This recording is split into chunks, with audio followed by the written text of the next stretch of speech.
مقبوضہ کشمیر کے حوالے سے بہت سے لوگ بڑے کنفیوز ہیں، وہ پوچھنا چاہ رہے ہیں کہ پتہ چلے کہ آخر غزوہ ہند اور مقبوضہ کشمیر کا آپس میں کیا کنیکشن۔ دیکھیے یہ بات ہندوستان کی فوجوں سے ہمارا تصادم ہونا ہے۔ جتنی باتیں سیدی رسول اللہ فرماتے ہیں اس کو زمین پہ جیو پولیٹیکل آپ اس کا انالیسس آپ کر سکتے ہیں۔ مثلا حدیث شریف میں آیا کہ فلسطین میں اسرائیل کی ریاست کا قیام وجود میں آئے گا یا یہودی اکٹھے ہو جائیں گے۔ حدیث شریف میں آیا کہ آخری جنگ مسلمانوں کی یہودیوں کی فلسطین سے ہوگی۔ 1300 سال مسلمان حیران ہوتے رہے کیسے ممکن ہے کہ فلسطین میں یہودیوں کی کوئی بستی آباد ہو جائے، کوئی ملک آباد ہو جائے۔ پہلی جنگ عظیم کے بعد مسلمانوں کو وہ حدیث سمجھ میں آئیں، 1300 سال سے جو سمجھ میں نہیں آئی تھی۔ اسی طرح غزوہ ہند کے بارے میں فرما دیا گیا۔ اب آن گراؤنڈ جیو پالیٹکس آپ خود دیکھ لیجئے۔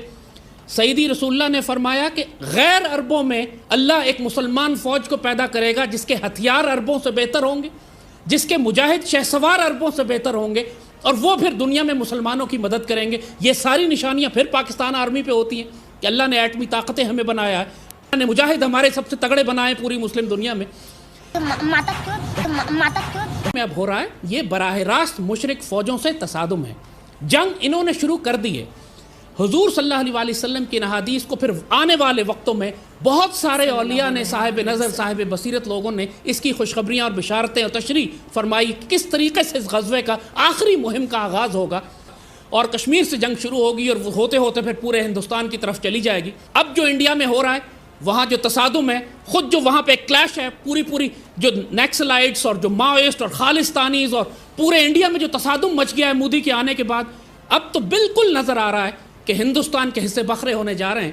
اور جو انہوں نے اس وقت کشمیر میں جا کے ایک جنگ شروع کی ہے، اب پوری دنیا کو نظر آ گیا ہے کہ یہ فیشسٹ، یہ زائنسٹ، یہ ناپاک اور پلیت لوگ جو جینوسائیڈ کرنے جا رہے ہیں، اب پاکستانی ان کے خلاف کارروائی کریں گے تو کوئی پاکستان کو بلیم نہیں کرے گا۔ دشمن نے خود قدم اٹھا کر اپنے آپ کو پھندے میں پھنسا لیا ہے، اب ہم نے صرف جوابی کارروائی کرنی ہے۔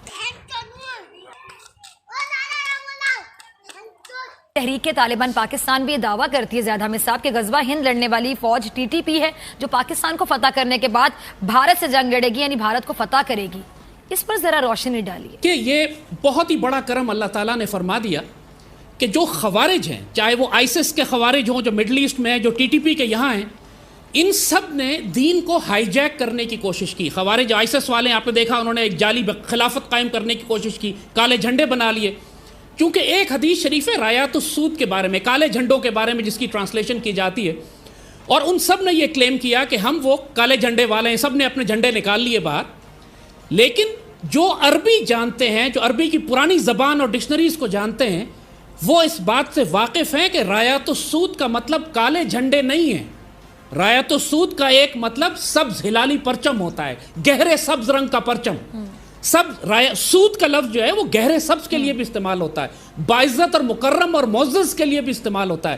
یعنی اگر رایات السود کا کوئی صحیح ترجمہ بنتا ہے وہ یہ ہے کہ سبز پرچم جن کو اللہ نے بڑی عزت دی ہے، اور اللہ اکبر یہ بھی پاک سرزمین ہے، یہ پاکستان جس کا مطلب مدینہ ثانی ہے، اس کے پرچم ہے یہ رایات السود۔ خوارج نے ہائی جیک کرنے کی کوشش کی کیونکہ ٹی ٹی پی تو ویسے ہی را کی تھی، پاکستان کے خلاف انہوں نے جنگ کرنی تھی، تو اپنے اس حرام کام کو ثابت کرنے کے لیے کہ وہ بڑا نیک کام کر رہے ہیں، انہوں نے اپنے آپ کو غزوہ ہند کا مجاہد کلیم کرنے کی کوشش کی۔ لیکن اللہ کا فضل و شکر ہے کہ تمام احادیث مبارکہ اور رایات السود کی نشانی، یعنی سبز ہلالی پرچم گہرے سبز رنگ کے جن کو اللہ نے عزت دی ہے، یہ پاک سرزمین، یہ پاکستان کا یہ ہمارا سبز ہلالی پرچم ہے، اس کی بشارت بھی سیدی رسول اللہ نے احادیث شریف میں دی تھی۔ یقین کریں گے ماشاءاللہ اتنا بڑا نصیب ہے اس پاک سرزمین کا کہ ہمارے سبز ہلالی پرچم کو سیدی رسول اللہ نے اس کی بشارت دی ہے، اس کو مبارک دی ہے، اور ماشاءاللہ یہ ہمارے حوالے کیا گیا۔ ہم کتوں سے بات نہیں کرتے۔ ٹھیک، آپ نے پرچم کی بات کی، مجھے ایک اور جھنڈا یاد آ گیا جی، غزوہ ہند سے متعلق احادیث شریف میں بھی ذکر کیا گیا، جیسے کہ آپ نے بڑا کلیئر کیا۔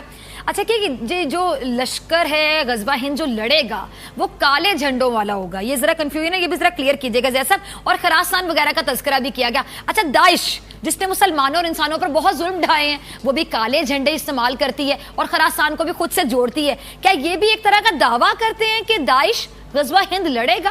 اس پہ ذرا روشنی ڈالیے، کنفیوژن ہے بہت بڑی۔ تو الحمدللہ اب دشمنوں نے سارے کارڈ کھول دیے تھے، اور اب یہ تشریح جو ہم بتا رہے ہیں یہ اللہ کے فضل سے 100% ثابت کرتی ہے کہ یہ سعادت پاک سرزمین کو, ہمارے سبز ہلالی پرچم کو اور پاکستان کی مسلح افواج کو اللہ نے دی ہیں. انشاءاللہ ہمارا ہی تصادم ہے پوری امت مسلمہ میں, اور کوئی فوج مشرق ہندوستان سے تصادم میں نہیں ہے سوائے ہمارے.